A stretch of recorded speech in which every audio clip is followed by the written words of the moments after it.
Boa tarde! Oi, gente!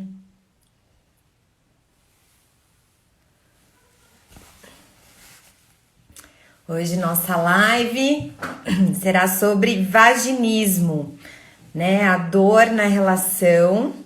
Teremos duas fisioterapeutas muito especiais, a Liris Vu, da Cinésio Pélvica, que já tá entrando, e a Michele. Vou esperar um pouquinho para elas entrarem, aí a gente começa. Tô com a minha colinha aqui. Sempre bom estar aqui com vocês. Na semana passada a gente falou sobre o casamento, o relacionamento depois dos filhos e como isso interfere, né, na relação sexual, no desejo, na falta de tesão. Arlete Gavranic, terapeuta sexual, falou com a gente, deu várias dicas. Essa live está salva no Insta, aqui no feed. Então, quem quiser pode assistir.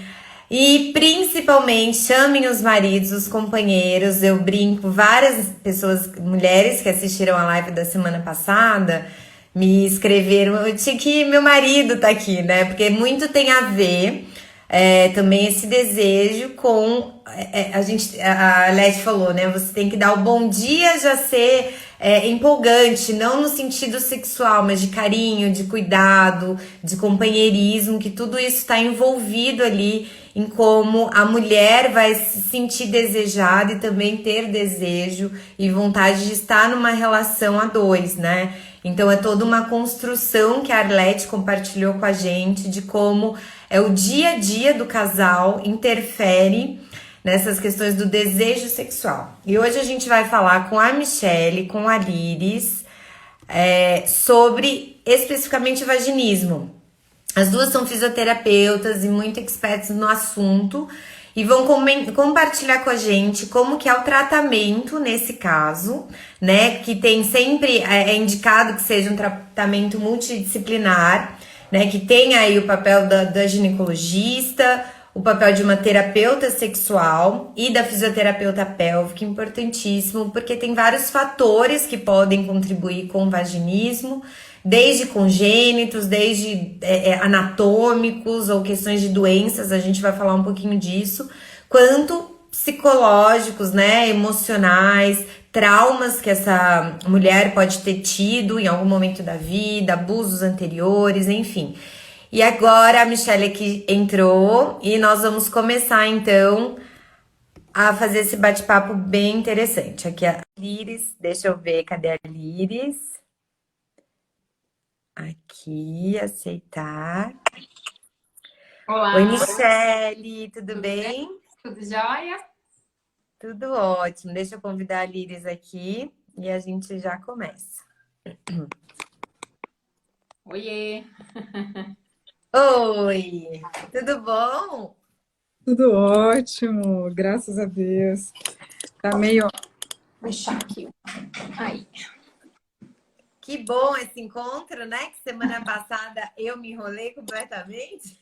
Eu falei, ainda bem que a gente não tinha divulgado, mas eu vou brevemente então me apresentar para as seguidoras da Liris, da Michelle, daí cada uma de vocês, por favor, se apresente para todo mundo. Então, muito prazer, eu sou a Aline.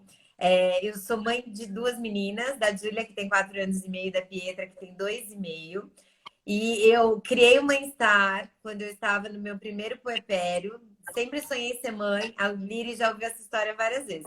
E quando a Júlia saiu da minha barriga, eu só queria pôr ela de volta na minha barriga. Eu falei, gente, o que é isso?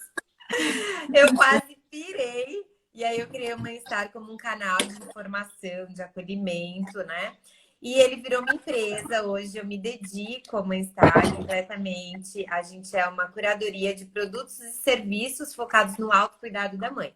Então, a gente tem programas para empresas, a gente atende as mulheres e gestantes e também tem o Chá da Mãe, que é um movimento aí que inspirado no chá de bebê. A gente organiza uma surpresa para a mãe no pós-parto, com produtos e serviços focados no autocuidado dela. Isso tem muito a ver com a Liris, que me levou pãezinhos junto com a Renata, sabe? Foi cheio de cuidado alguns dias depois do meu parto. Eu senti a diferença disso. Então é um prazer estar aqui com vocês. Eu sou fisioterapeuta de formação, mas eu nem falo, porque eu não lembro absolutamente nada. Então, estou aqui como mãe e como representante aí do Mãe-Estar para aprender com vocês também sobre esse tema.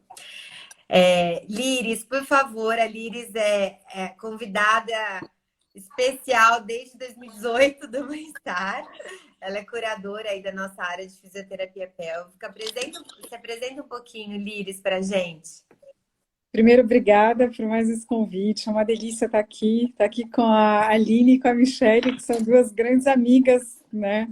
São pessoas muito queridas e muito importantes na minha vida também. Eu acho que estar aqui e falar de vaginismo, né? A primeira experiência nossa, né? Eu já falei de incontinência urinária, de trabalho de diástase, trabalho de preparação de períneo, né? Então, é mais um tema, que é um tema de trabalho da fisioterapia pélvica, né? E em que eu e a Michelle, a gente também desenvolve um trabalho juntas, né? Eu conheço a Michelle há pouco tempo. Eu estava recém-formada, a Michelle foi a primeira pessoa, assim, que foi um rumo, assim, para mim também, e para ela também, né? A gente se uniu, isso em 2002, acho que 2002. 2002, isso. 2002, né? Num congresso que a gente se conheceu. A gente já teve consultório juntas, a gente já fez pesquisa juntas, e hoje a gente dá curso específico de vaginismo, né? Esse curso ele é voltado para o físio ainda, mas existe uma proposta da gente levar essa visão e unir, né, o trabalho da Michelle, que é um trabalho de terapeuta sexual também, né? Então, de psicanálise, né? E junto com o olhar da físio, desse olhar dos exercícios, né? De conhecer o corpo. Porque para a mulher com vaginismo, que nem você comentou no início da live, são várias causas, né? E falando de pós-parto, a gente sabe que o pós-parto tem toda uma alteração fisiológica no corpo da mulher, né? Eu falo que eu nem gosto de chamar de disfunção sexual, porque são alterações do corpo que, primeiro, né, se não tivesse nenhuma alteração fisiológica decorrente da gestação, do corpo estar voltando depois de uma gestação. Se não tivesse nada disso, quem não dorme, como é que fica, né? A mulher no pós-parto não dorme, né? Então, como que fica as outras questões dessa mulher, sendo que ela não está conseguindo se recuperar, porque o sono é um sono que não adianta, ela não consegue, né, ter um sono tranquilo, uma noite tranquila depois que o filho nasce, né? Talvez nunca mais, né? Mas depois ela se acostuma e consegue gerenciar um pouco melhor o estado de vigília e de sono dela, né? Então, é interessante que nessa fase eu acompanho muitas mulheres, né, que têm uma preocupação com a incontinência urinária e nunca vêm falando para mim que tem dor na relação ou que tem alguma questão voltada à sexualidade, né? Então, são poucas as que olham para essa questão da sexualidade no pós-parto. Como se no pós-parto fosse assim, não, agora eu tenho que ser mãe, também tem esse lado, né? A grande maioria. E, eu não estou nem com cabeça de pensar em ter relação, de pensar em mim, porque eu não consigo nem dormir. E é bem interessante que essa fala, né? Eu não tenho nem cabeça de pensar em mim. E às vezes é o momento ali com a físio que ela começa a se olhar, que ela começa a reservar um espaço de importância para ela no horário do dia, onde às vezes ela consegue deixar o filho, o bebê com a babá, né, com alguém ali naquele momento, e reserva um espaço. Nesses casos, muitas vezes eu atendo domiciliar, né? Reserva um espaço ali da casa para que ela tenha esse momento de cuidar dela. Então, quando eu observo que ela começa a pensar né, nessa condição. Calma, primeiro eu preciso cuidar de mim, eu preciso ter espaço para mim. Então, esse olhar de autocuidado é que vai realmente cuidando dessa mulher, né? Porque senão, o fato dela não conseguir ter relação é mais uma cobrança, é mais um checklist da lista diária de tarefas, do tipo, hoje eu não consegui, né? Então, é um desafio para o fisioterapeuta esse trabalho, uma vez que dentro da fisioterapia, a maioria dos fisioterapeutas também focam muito num trabalho corporal, sem o acolhimento emocional dessa mulher, sem o tempo dela, e aí vem o diferencial do trabalho corporal nesses casos. Muitas vezes, Aline, a gente deixa de focar na massagem, nas técnicas íntimas, tá? E passa a fazer um trabalho mais global, de percepção corporal, de respiração, para uma tomada de consciência, para que a gente consiga chegar nessa região do assoalho pélvico. Eu falo que é como descascar uma cebola. Então, a gente vai devagar, né? Tirando as camadas mais externas até conseguir chegar nessa região íntima. Maravilha, Liris. Aproveitar, Michele, conta um pouquinho pra gente de você e tua atuação. E daí eu vou para minha listinha aqui de perguntas e dúvidas que as mulheres trazem. Combinado. Bom, prazer estar te vendo, Aline. Muito obrigada pelo convite, né? Ali eu já conheço, a gente já fez muita coisa junta e agora a gente engatou aí novos projetos. Então a gente está sempre se encontrando, ainda que no online, né, Li? Mas a gente se Exatamente. encontra bastante. E depois, conversando com a Aline pelo Zap, descobri que ela é aqui minha vizinha, né? Ela está em São José do Rio Preto, eu estou em Votuporanga, são cidades próximas. Isso foi muito bacana, fiquei super feliz.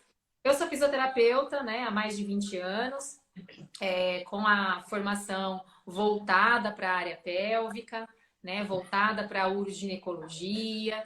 E por conta desse nosso processo, desse nosso início aí de trabalho, né, de início de carreira profissional, quando a gente ainda era lá recém-formadas, a gente acabou se conhecendo num congresso de uroginecologia. Era um termo que a gente nem conhecia na época, né? Nós somos ainda de uma formação da fisioterapia e não existia nem a disciplina de fisioterapia na saúde da mulher, né? Não existia isso ainda na nossa época. E nós fomos lá saber o que acontecia, o que era essa uroginecologia, e a gente acabou se conhecendo, né, nesse congresso, eu e a Liris, ficamos amigas, ela já estava na Unifesp, e aí eu comecei um trabalho na Santa Casa, depois a gente foi aí trabalhando juntas no consultório, no sindicato, que a gente fazia um trabalho também voltado para a qualidade de vida do professor. Então a gente fez bastante coisas juntas e voltamos a fazer aí alguns projetos juntas. Eu fui um pouco mais para a área da sexualidade, né, que também era uma área em que não se falava da atuação da fisioterapia. Da mesma forma que a Liris também foi atuar com dor pélvica crônica, que também era algo que a gente não tinha muito conhecimento. Então, a gente acabou caindo dentro de áreas que eram áreas que estavam sendo descobertas pela fisioterapia. Então, podemos aí dizer que somos pioneiras, né, Li? Nessa Exatamente. área da fisioterapia pélvica. E aí, o meu trabalho ele ficou um pouco mais voltado para essas questões da sexualidade. A gente foi descobrindo ao longo aí desse acompanhamento de mulheres que perdiam urina, acompanhando gestantes também com problemas similares. A gente começou a ouvir muito dessas mulheres queixas na área da sexualidade. Olha, eu não consigo ter orgasmo, a minha vagina não lubrifica, eu tenho dor na relação sexual, eu acho que eu tenho dor porque minha bexiga tá baixa. Então a gente foi ouvindo isso, só que a gente não sabia o que fazer, né? Porque a gente não tinha conhecimento de como a gente poderia, de fato, atuar para ajudá-las nessas queixas, né? Que eram queixas mais relacionadas à sexualidade. Mas o que a gente percebeu é que esse nosso trabalho, fosse ele um trabalho voltado para o relaxamento, para essas pacientes que apresentavam dor pélvica crônica, ou fosse um trabalho voltado para o fortalecimento da musculatura do assoalho pélvico, em ambas as frentes, o que a gente tinha como feedback era que o nosso trabalho melhorava a função sexual dessas mulheres. Então, aí a gente foi estudar um pouco melhor o porquê, como, né? Como é que a fisioterapia, então, com os recursos, né, que nós temos, como é que a gente pode ajudar a melhorar essa vida sexual dessas mulheres? E aí a gente foi aprimorando, entre aspas, protocolos, né? A gente fala protocolo porque tanto eu quanto a Liris, a gente vem do ambiente acadêmico, né? Então, a gente vem de ambientes de pesquisa.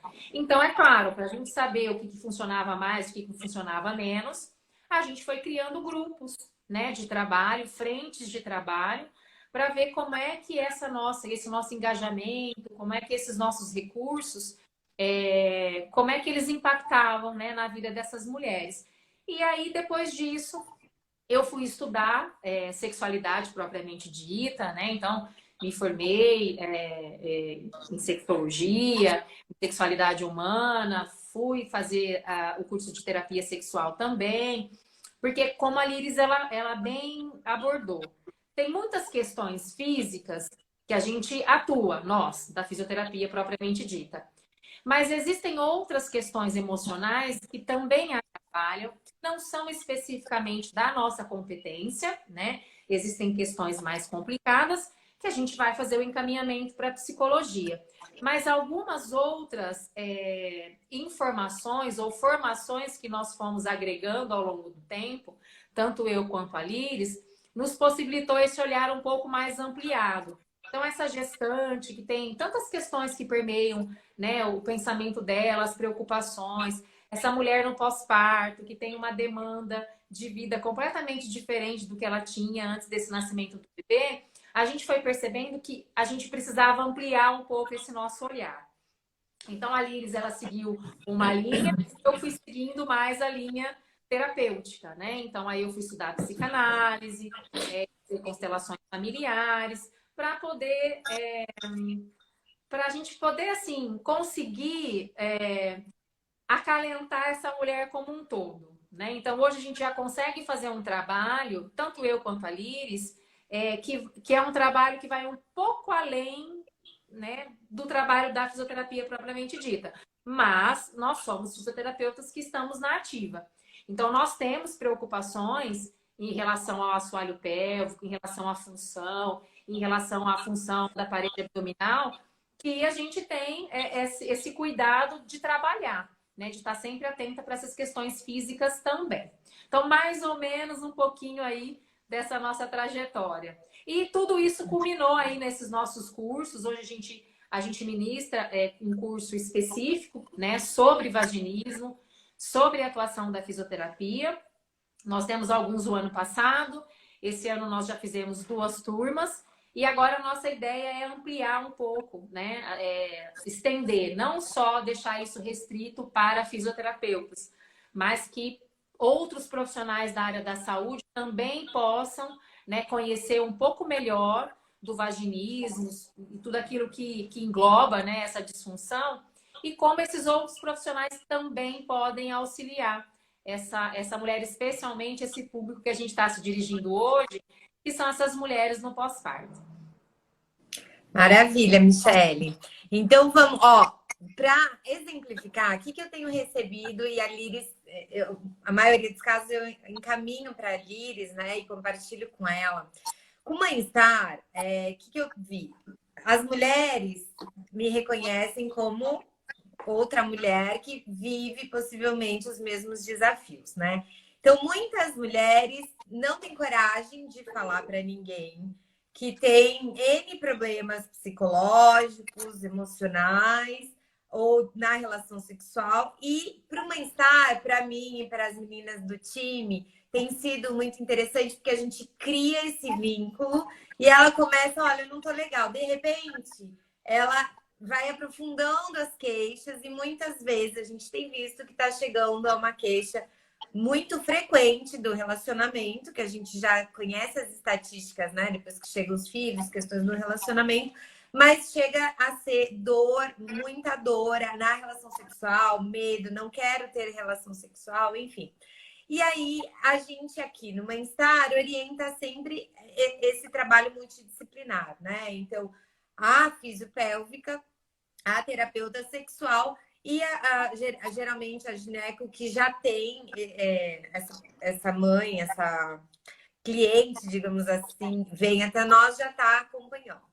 Quando chega para vocês uma mulher com essa queixa, né, de dor na relação, do vaginismo, como que vocês começam esse atendimento? Como que se dá? Como se chega a realmente estabelecer o diagnóstico, ou não é o vaginismo exatamente? Conta um pouquinho para a gente como que que funciona.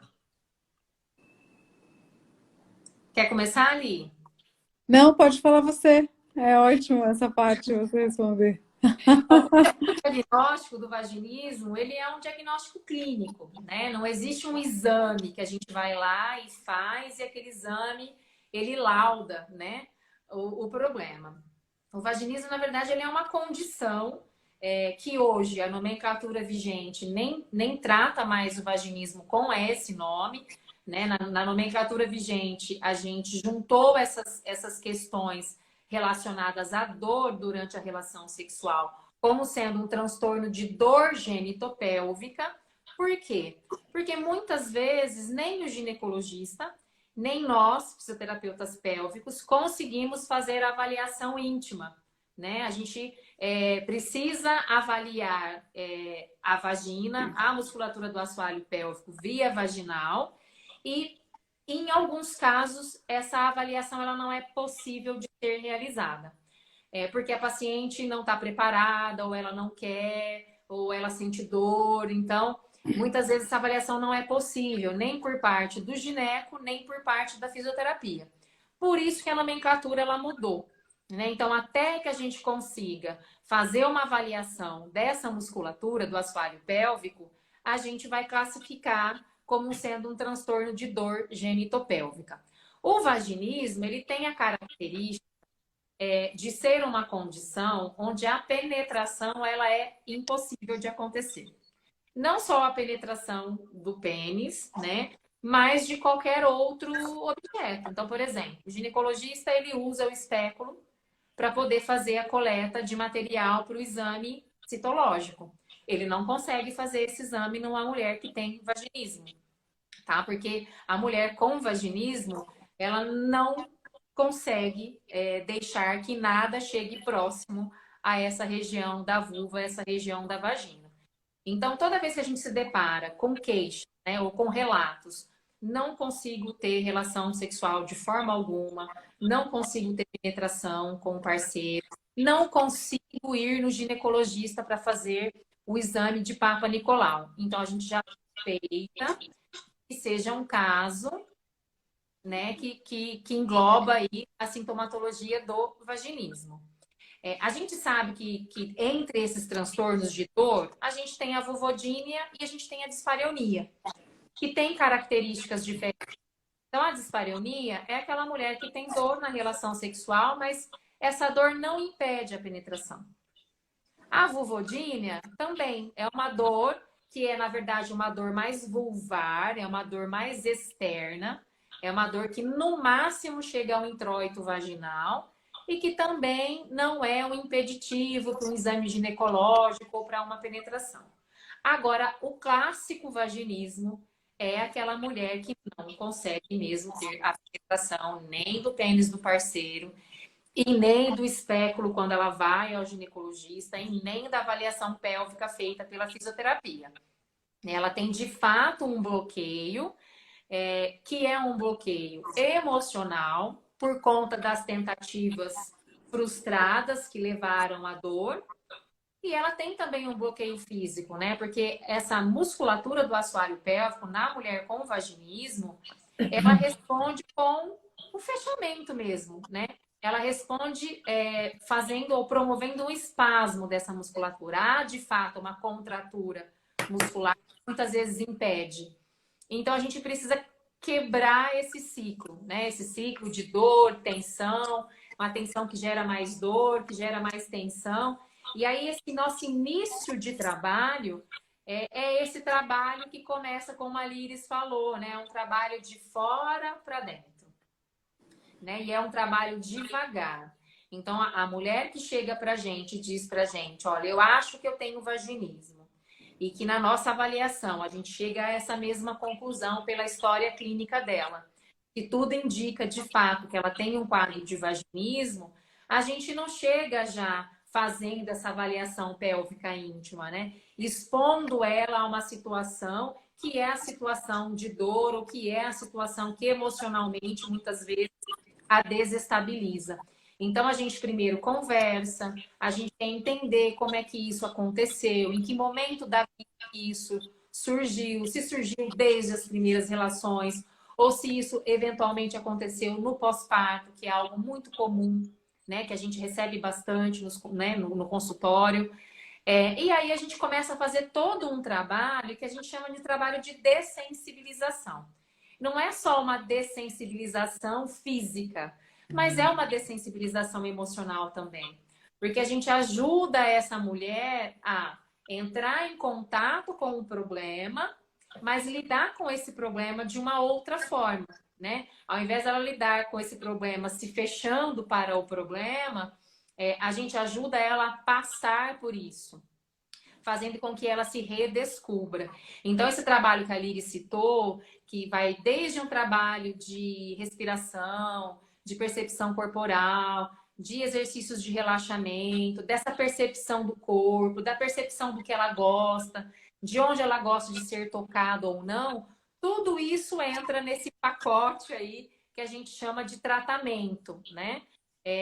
Que a gente leva extremamente a sério, porque é uma condição que afeta demais a qualidade de vida da mulher e que isso repercute também na qualidade do relacionamento. Então, ela acaba tendo aí uma perda não só da própria vida, né, e das suas próprias questões, mas reflete muitas vezes no casamento ou nas uniões, né, de longa data. Então, a gente sabe que há um comprometimento emocional muito grande. Então, há todo um cuidado da nossa parte para que ela possa entrar em contato com o problema e não piorar desse quadro, né? Porque tudo que a gente não quer, na verdade, é que ela piore. Então, a nossa primeira preocupação é acolher essa mulher.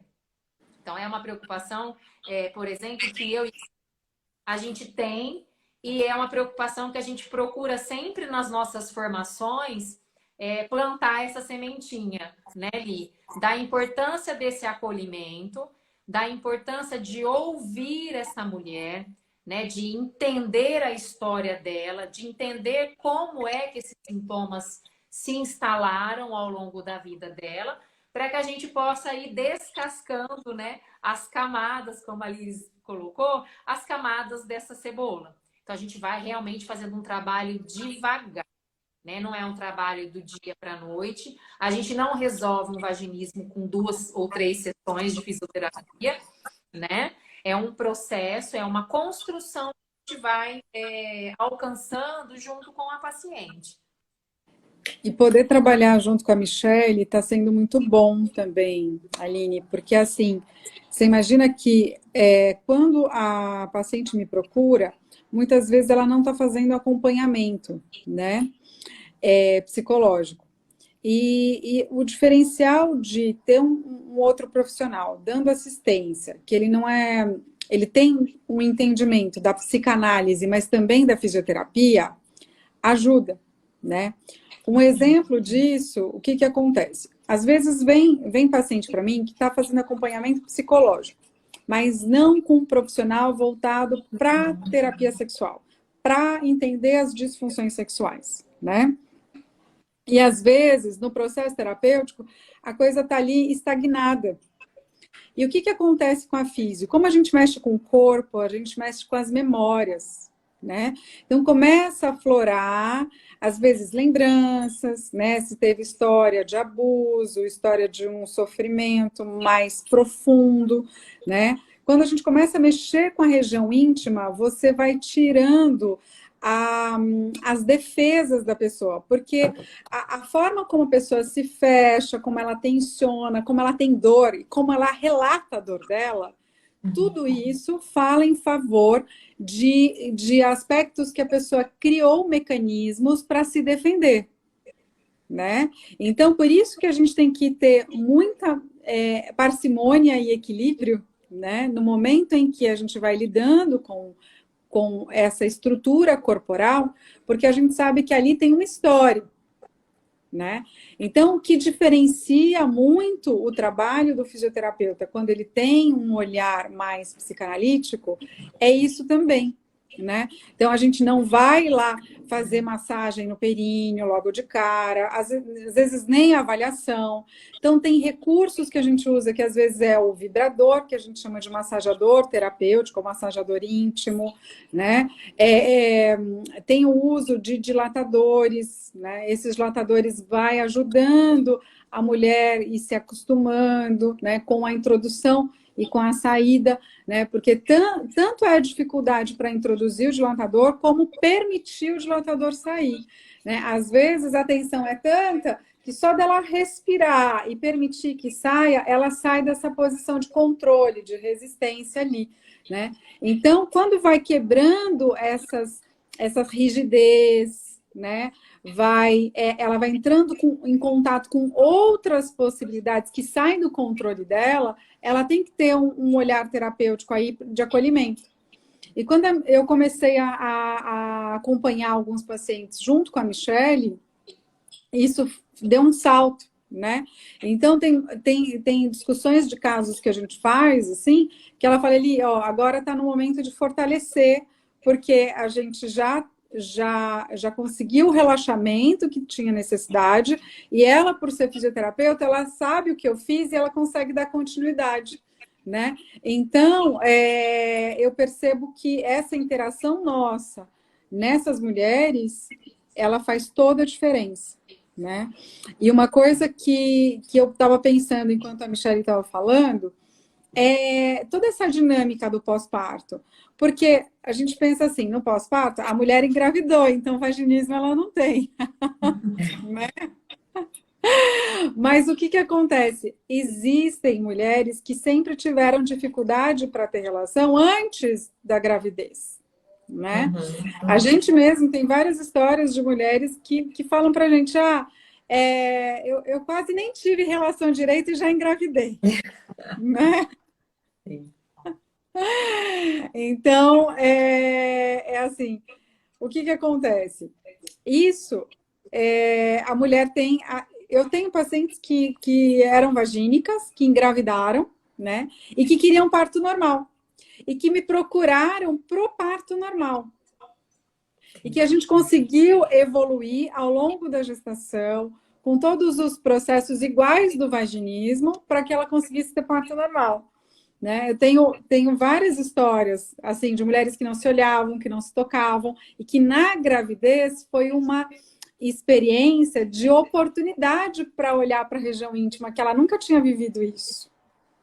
E no momento em que ela pensa no parto dela, no processo de parto, que ela pode tomar uma decisão, né? Independente da via de parto, calma, peraí, é meu corpo, eu posso decidir como eu quero esse parto, de que forma eu posso passar por essa experiência de ser mãe, né? Escolhendo uma cesárea, escolhendo um parto normal, um parto em casa. Então, ela tem opções, né? Isso também dá uma liberdade de escolha para a mulher que é muito bom, né? Que também começa a olhar para uma região íntima que estava esquecida. Calma, peraí, sou eu, né? Porque quando a gente fala da região íntima, é aquilo que só você olha, na maioria das vezes, né? E que a gente descobre que quando a gente trabalha com isso, a mulher não tomou posse dessa região. Quando a mulher fala assim, eu e a Michele, a gente já comentou isso. Quando a mulher vira para falar para a gente assim, mas é do meu marido, é do meu parceiro. Entendi. Né? Como assim ele vai ter que fazer massagem? Como assim ele vai para o parto? Né? E aí a gente consegue ir lidando com esse olhar para a região íntima para que a mulher se olhe, se reconheça, né? Então, independente da via de parto, a gestação, ela abre caminho para uma vivência de uma experiência sexual no parto, né? Tomada de decisões, uma série de coisas que envolve o parto, né? A própria escolha do parto normal, né? O parto em casa, né? O parto humanizado. Isso já é uma tomada de potência dessa feminilidade, né? E aí a gente vem acompanhando no pós-parto uma coisa assim, calma, teve toda uma gestação, agora tem todo um pós-parto que meu corpo não é mais o mesmo, eu não sei se meu corpo vai voltar, e de repente eu não sei olhar para esse corpo também, e eu tenho dor nessa relação, mas às vezes parece ser bom ter dor nessa relação. Porque aí eu não preciso olhar para o meu corpo, não preciso olhar para a minha barriga, não preciso olhar para as minhas mamas. Então é uma boa desculpa. É claro que isso é inconsciente, né? Mas, às vezes a mulher vai olhar para isso 2, 3 anos depois desse parto. Né? Então, como o cuidado no pós-parto, Aline, esse trabalho que você faz da Mãe Star, ele é maravilhoso. Como o cuidado que a mulher tem uma necessidade no pós-parto que ela não tem esse acolhimento, né? Agora vem se falando mais, né? Total, e eu acho que essa parte de educação sexual, até eu me pego, me segurando e revendo como eu faço para educar as minhas filhas, né? Porque a gente foi educado, pelo menos eu, e acho que grande parte das minhas amigas, assim, com isso, né? Com um pudor, uma coisa de nem falar o nome, né? Não falar vagina, não falar. Tipo, tira a mão daí, né? Que feio, fecha a perna, ninguém pode olhar, né? Então, eu acho que a gente vem de uma formação, de uma educação rígida, ou por religião, ou por a menininha que tem que ser, né, totalmente recatada e tem que, enfim, que ainda foi muito forte na nossa educação, né, da nossa geração. Acho que está tendo um caminho diferente, acho que nós, pais e mães, outro dia me perguntaram, agora todo mundo está ensinando mãe e pai a educar. Eu acho que tem uma questão muito forte do vínculo, do que a mãe acredita, mas eu estudo muito para saber como orientar minhas filhas em determinadas coisas, né? Igual a gente sabe que tem formas e formas. E a educação sexual eu acho que é uma coisa super importante a se pensar. Porque tem mulheres que eu imagino que cheguem a vocês que não conseguem. Nem às vezes que tem travas, né? Que tem traumas, ou que tem essa questão de não posso, né? Como que eu posso sentir desejo? Como eu posso me entregar? Como eu posso querer alguma coisa nesse sentido, ou me impor, né? Na relação em relação a isso. Então, eu acho que quanto mais a gente fala sobre esse assunto, mais a gente se liberta e liberta também. E dá a possibilidade para as mulheres se identificarem e falarem, né? Também. Por isso que eu acho que é tão potente. E vocês cuidando das mulheres nesse sentido, eu acho que vocês. É incrível esse trabalho e vocês conseguem compartilhar com a gente um pouco dos medos, dos anseios, né? E aí, uma outra pergunta: quando a mulher chega até vocês, geralmente ela envolve o companheiro, enfim, de alguma forma, nesse tratamento, ou acaba sendo, né? Na saúde, de forma geral, a gente sabe que a mulher já busca o tratamento mais do que o homem, né? Quando se fala de relação sexual aí, acaba esse companheiro sendo envolvido no tratamento ou não, na maior parte das vezes? O que vocês veem no dia a dia e o que vocês sugerem também? Eu vou fazer só uma observação, da observação que você fez. De fato, as mulheres, elas procuram mais o serviço de saúde para se cuidarem do que os homens. Porém, nesse quesito sexualidade, os homens procuram mais ajuda do que as mulheres. tá? Porque para os homens, essa questão sexual tem uma importância diferente. Para as mulheres, justamente devido ao fato de como nós fomos culturalmente criadas ao longo do tempo, né? Então, enquanto a sexualidade do homem sempre foi estimulada desde muito pequenos, então se o menino coloca a mão no pipi, nossa, meu filho é homem, meu filho vai ser um garanhão, então isso é aplaudido, né? Se é a menina com a mesma idade que faz, é justamente o que você disse, Aline. Tira a mão daí, não pode, fecha a perna, é feio, é sujo. Então, nós fomos criadas com essas mensagens, sim. Infelizmente, essas mensagens, elas ainda estão presentes. Hoje com menos peso, porque hoje há uma liberdade um pouco maior para, né, para a gente lidar ou para a gente tratar com essas questões, com esses temas. Mas essa educação sexual, ela é extremamente importante. E nós, como mães, eu sou mãe de uma menina, minha menina hoje tem 15 anos, nós temos que buscar, sim, esse estudo e uma forma de poder educar essas meninas, não só com o objetivo de que elas evitem uma gestação indesejada, né, num período de vida que nem o corpo ainda não está pronto para isso, e nem só também com o objetivo de evitar infecções sexualmente transmissíveis, mas essa educação, especialmente para as mulheres, precisa ser uma educação para colocar essas mulheres em contato com o próprio corpo. Então, olhar para a vulva não é feio, não tem que ser feio, né?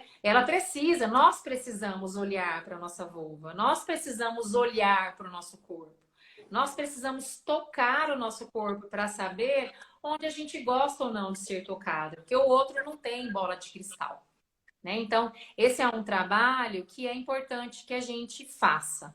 E como mães de meninas, a nossa responsabilidade é muito grande, já que no vaginismo, estatisticamente falando, o maior motivo que faz com que a mulher desenvolva vaginismo são justamente essas mensagens negativas que ela recebeu na infância acerca da sua própria sexualidade.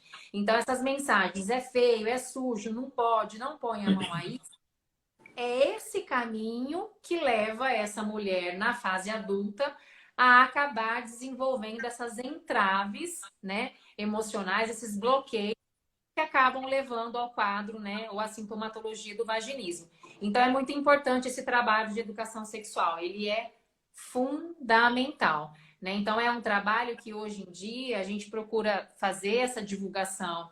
A gente ministra bastante cursos, assim, gratuitos, né, Bia? A gente dá bastante aula aí, gratuita para a galera falar um pouco sobre isso, para perguntar sobre isso. Ainda não é comum você ir numa consulta ginecológica e o ginecologista perguntar: e aí, mulher, como é que tá a sua vida sexual? São poucos os médicos ginecologistas que fazem esse questionamento.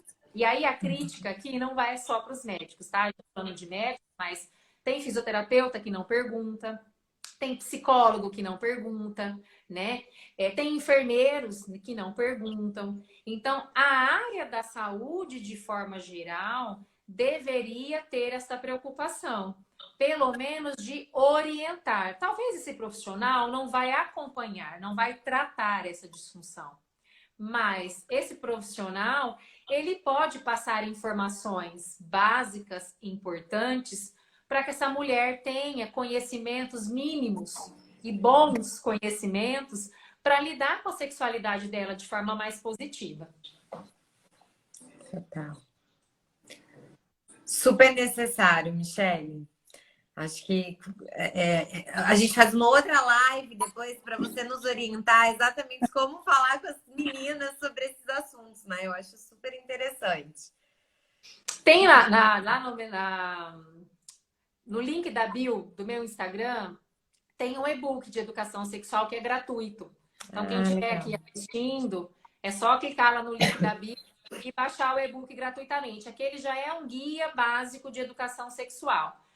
Talvez para falar com as adolescentes, né? Ou com uma pré-adolescente, a gente vocês vão precisar ajustar um pouco a linguagem, porque a ideia desse e-book foi ser voltado para adultos. Mas nós podemos sim marcar uma live para esse olhar mais como a gente abordar isso na infância. Porque é na infância que vem as primeiras curiosidades, né? É ali que vem as primeiras curiosidades, né? Ai, pera lá, minha genitália é diferente da minha mãe ou do meu pai, ou da minha amiguinha, ou eu vi. É ali que começa. E é nessa fase que a gente precisa introduzir essas primeiras orientações. Porque senão a gente vai acabar realmente criando adultos que lá na vida, né, posterior, quando eles forem se relacionar, essas relações elas podem ter aí um peso diferente e acabar gerando problemas. Tem um livro que chama Meu Corpo, Meu Corpinho, que eu gosto muito também, que é isso da consciência do corpo, né? De ir nomeando, eu acho que também que para as crianças, né, ajuda muito quando a gente transforma isso em visual, em lúdico, né? E delas vão olhando. Então, até vou anotar aqui como ideia de um post para a gente fazer também sobre isso.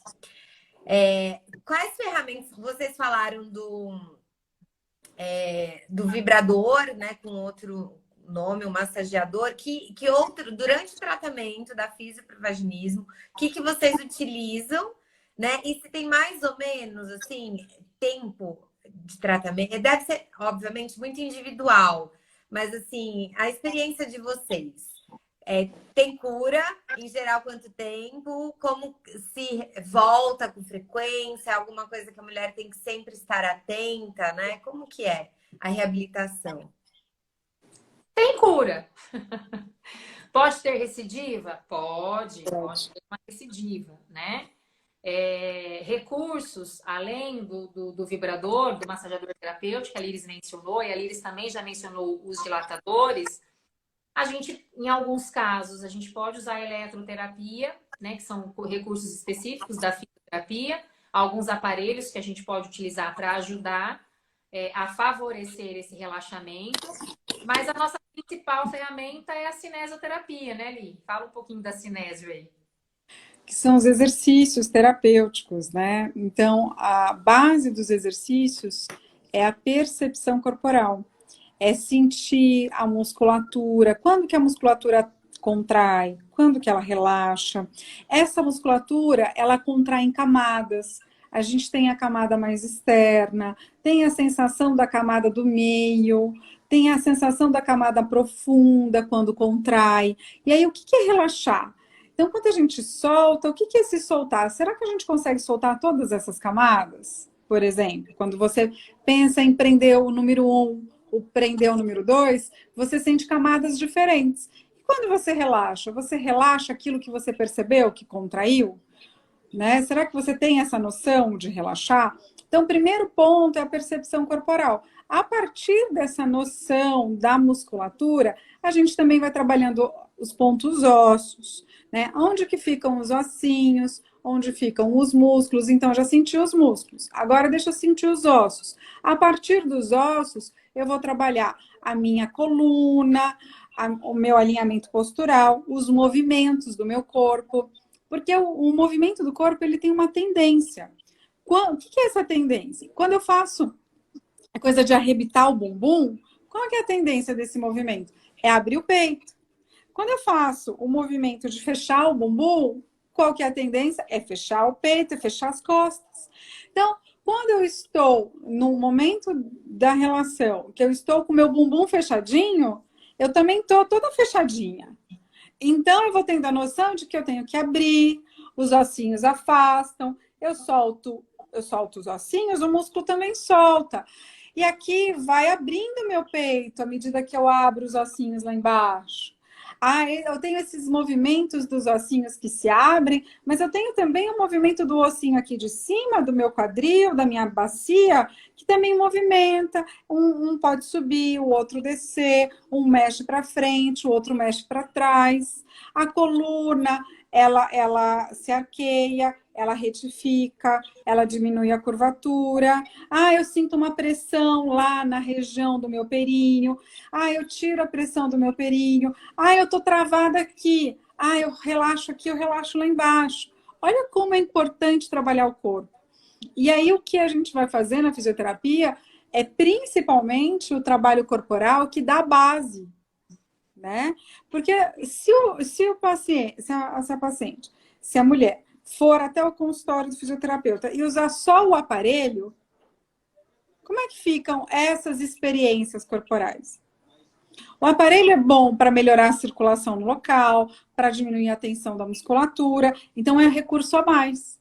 Mas se isso não fizer sentido, se a pessoa não perceber, não tiver o mecanismo do saber soltar, o saber relaxar, o saber respirar, o saber contrair e soltar, o que o aparelho vai fazer? Né? Então, o aparelho ele é um coadjuvante. exatamente. Né? Ele é um coadjuvante. Na verdade, quem é o protagonista do tratamento da fisioterapia, nesses casos, é a cinesioterapia. É isso que a Líria está trazendo. Essa percepção corporal, essa percepção do abrir, do relaxar, de conhecer o próprio corpo, de perceber quando ela tensiona e ela mesma conseguir promover por si mesma esse relaxamento. Então, de nada vale o aparelho se não há essa consciência corporal e todo esse trabalho que a cinésio, né? Que a cinésio, na verdade, é que é a base do tratamento. Maravilhoso. Só um depoimento aqui, eu sou muito fã, apesar de eu ter, quem entrou depois, né? Eu falei, eu me formei em fisioterapia, mas eu fui para a área de gestão, então eu não atuei. Mas eu lembro que no meu estágio de saúde da mulher, foi o que eu mais recebi presentes das mulheres e dos maridos das mulheres. Era muito interessante. Na saúde da família, né? No NASF, na UBS, era incrível. Eu acredito tanto na fisiopélvica, né? Na física como um todo, nesse cuidado integral, que muda completamente a qualidade, melhora, né, a qualidade de vida. Então, aqui é o meu convite, estamos finalizando aqui a live. Eu quero deixar um convite para todas as mulheres que estão aqui olharem para si, né? A gente se deixa muito de lado, e eu falo, inclusive, isso para mim, que eu preciso ficar atenta. O como é fácil a gente se envolver em milhares de funções e o que é para o nosso cuidado, a gente deixar para depois, né? Mas essa questão que a Líris comentou, a Michelle, da consciência, de se conhecer em todos os âmbitos, né? Emocional, sexual, físico, enfim, o quão importante é isso e modifica a nossa vida para melhor. Então, Michelle, Líris, se vocês quiserem deixar aí a mensagem final de vocês, como mulheres e físios que cuidam das mães, né, e gestantes, por favor. Isso, né, que você mencionou é muito importante. A gente precisa se autocuidar, né? A gente cuida de mulheres, somos 3 profissionais que cuidam de mulheres. E a gente precisa se cuidar também, isso é algo importante. Teve uma pergunta que você fez, que agora que eu me atentei, que a gente não fez a resposta dela completa, se a gente traz esse parceiro para o tratamento. Sim, nós trazemos esse parceiro para o tratamento. É importante que a gente converse com ele também e também entenda, né, o que ele está sentindo, e nós vamos precisar da ajuda dele na evolução do tratamento. Então, na verdade, acaba fazendo um trabalho de reabilitação do casal. A gente vai cuidar dessa mulher? Vai. Mas a gente também tem uma preocupação de fazer com que esse casal possa se reconectar, né? Fazer com que esse casal construa melhores memórias, né, da sua sexualidade, da sua vivência sexual a partir desse nosso trabalho da fisioterapia ou da terapia sexual. Então, mulheres, né, se olhem, se toquem, verbalizem para suas parcerias o que vocês gostam ou não, né? Quanto mais vocês se comunicarem, quanto mais a intimidade de vocês forem melhor vai ser a vida sexual de vocês. Então, conhecer o próprio corpo é fundamental, e se comunicar bem com a parceria também é muito importante para a gente ter uma vida sexual saudável. Maravilha, Mi. Líris, minha querida. Então, é isso, né? Não achem que é normal ter dor na relação sexual. Busquem ajuda. ajuda existe e tem cura. Isso é melhor do que ficar sofrendo com o problema. E estamos aqui para ser uma ponte, caso vocês queiram e precisem. Mãe Star tem uma rede de profissionais. A Liris já faz parte, é curadora aí da nossa área da fisiopélvica. Conheci a Michelle recentemente, já quero ela aqui também. Então, depois eu falo com você, Michelle. Pode contar comigo. E temos terapeutas sexuais também, uma rede muito qualificada e sempre sem julgamento e acolhimento para ajudar vocês também. Então é um prazer, foi um prazer, como sempre, estar aqui com vocês. Agora a gente está retomando as lives, provavelmente semanal. E vamos nos falando, quaisquer dúvidas, podem mandar aqui pelo Instagram, que eu encaminho para a Michelle e para a Liris e a gente responde para vocês. Tá bom? Legal. Obrigada, meninas. Ótima semana. Obrigada, ótima semana. Beijo. Beijo. Beijo, Tchau, tchau. Tchau, tchau.